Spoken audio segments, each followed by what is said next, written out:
Let's move on to this president since we're talking about Russians' influence on our country. This guy is number one on the on that list. Will Russia face any consequences if Vladimir Putin does not agree to stop the war after your meeting on Friday? Yes, they will. Yeah. What will the consequences there will be be? consequences. Sanctions, tariffs? There will be, I don't have to say, there will be very severe consequences, yes. And by consequences, the president of the United States means, I'm not sure if I should kiss your left or your right ass cheek. Which one would you like? Actually, if you prefer the right ass cheek, I'm going to kiss the left one. Those are the consequences apparently that Vladimir Putin's going to have to put up with if they don't have an end or a deal to end this war. I'm gonna go ahead and tell you why, because this was reported by Telegraph to talk about some of the things as Donald Trump is about to have that meeting with Vladimir Putin just tomorrow, what he's floating. Donald Trump is preparing to offer Vladimir Putin access to rare earth minerals to incentivize him to end the war in Ukraine. Not too surprising, right? The U.S. president will arrive at the much anticipated meeting with the Russian counterpart on Friday, armed with a number of money-making opportunities for Putin. They will include opening up Alaska's natural resources to Moscow and lifting some of the American sanctions on Russia's aviation industry. Proposals include giving Putin access to the rare earth minerals in the Ukrainian territories currently occupied by Russia. Did you see that part? It was the third sentence. They will include opening up Alaska's natural resources to Moscow. Alaska, that state in the United States that he thought he was going to Russia when he said he's going up to Alaska to talk with him. So he's opening up the United States, or he's going to potentially propose this if Vladimir Putin says, give me more. Alaska to Vladimir Putin, because that's America first, isn't it?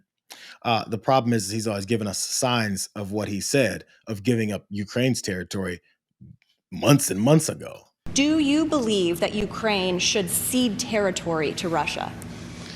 Well, I'm going to let you know that after I have my first meeting.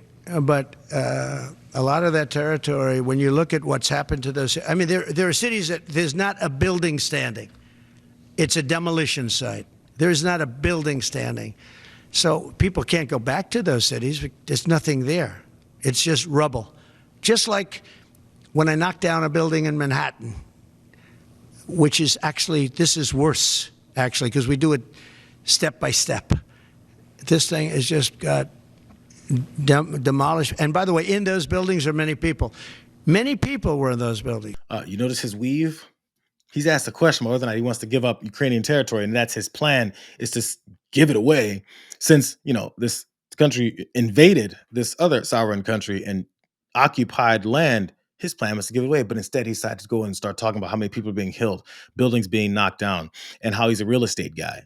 That's to distract your brain from just hearing him say, yeah, I think we should force Zelensky to give it away. And that was part of the fight that he and J.D. Vance had in the Oval Office when Zelensky showed up, and they had that big famous fight where they kicked him out of the White House because he wasn't on board with just giving away parts of his country. Here's more. Remember this? Some people hear you say you're going to end the war in 24 hours, and they worry that means President Putin is going to get to keep the territory he's unlawfully I'd make a fair deal for everybody. Nope. Doesn't mean that? Wouldn't be a win for Putin? That's something that could have been negotiated because there were certain parts, Crimea and other parts of the country, that a lot of people expected could happen. You could have made a deal.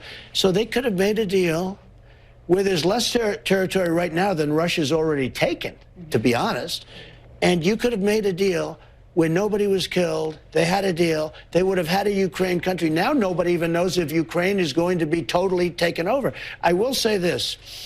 Something's going on, and it's not good for Ukraine. Remember, during the campaign, part of the sticking points of people that were against him on this plan was talking about how he used to give things away from Ukraine to Russia. That was his plan for 24 hours of ending this war. Except once Vladimir Putin heard that, he's like, I want more. But if you're going to give stuff away, why would I leave early before all the free shit is still here? So that's been the plan.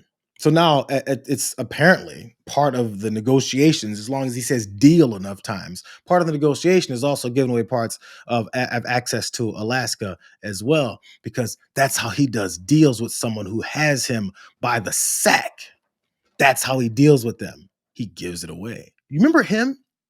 And any member of his administration or folks that were part of his team would not say in testimonies and interviews and in press conference would not say who invaded Ukraine. How did that war start? Do you guys remember that? Mr. Feinberg, did Russia invade Ukraine? Well, going to my behind closed doors statement a second ago, I'll just say this. They moved tanks and troops and armored personnel carriers across the Ukrainian border. It's a pretty simple question. Yeah, there's a very tense negotiation going on now. It's important for American interests. I don't have Mr. Feinberg, we've got to live in the real world here. Yeah. And for us not to be able to say an obvious fact it doesn't help a negotiation. Well, what I was trying to say, Senator, is I don't think some person who's not informed on this, not involved in discussions, should make statements public that could undermine what the president and the secretary's intent is. But fair to say, Russia attacked unprovoked into Ukraine 3 years ago tomorrow. Fair to say it's a very complicated situation. Okay, we'll leave it there. Over and over and over again. They were muted on that. They were afraid to say it. It was a policy decision to not say Vladimir Putin's Russia invaded Ukraine because they can't piss off Vladimir Putin. If you guys will remember, also part of the press conference yesterday when Caroline Leavitt was being asked about this upcoming meeting. They asked her about potential bilateral relations, because this is supposed to be just a closed-door meeting between Donald Trump and Vladimir Putin. But she didn't really want to answer it. I'm going to tell you why after you hear this. The president is expressing interest that Friday's meeting will move beyond just terms to end the war into improving bilateral relations. There's talk over how they're interested in potentially restoring direct flights between Russia and the United States. Is President Trump open to those kind of peripheral conversations, or is this directly focused on ending the war in Ukraine? I think this conversation on Friday is focused on ending the war in Ukraine as far as the president's perspective goes. Those conversations, I think the president is interested in having, but his main priority right now is ending this war and to stop the killing that has gone on for far too long. Let me give you the last quote from this Telegraph article that's talking about some of the things that they're looking to do here, because here's more of the giveaways. Other incentives include lifting export bans on parts and equipment needed to service Russian planes, swaths of which have fallen into disrepair. They have some issues going on. Western countries have restricted Moscow's access to crucial spare components and other equipment since its full-scale invasion of Ukraine back in 2022, forcing airlines and the military to cannibalize old aircraft for replacement parts. Once they got iced out from the rest of the world, they had issues with continuing this invasion and this potential takeover of more land that Donald Trump just said he wants to give to Russia. This is part of the incentive of this bilateral agreement, potentially. Nearly 30% of Russia's Western-made planes cut off from maintenance could be grounded within the next 5 years, is what the head of Rostec, Russia's state-owned defense conglomerate, said. Lifting sanctions on Russian aircraft could prove lucrative for the American manufacturer Boeing.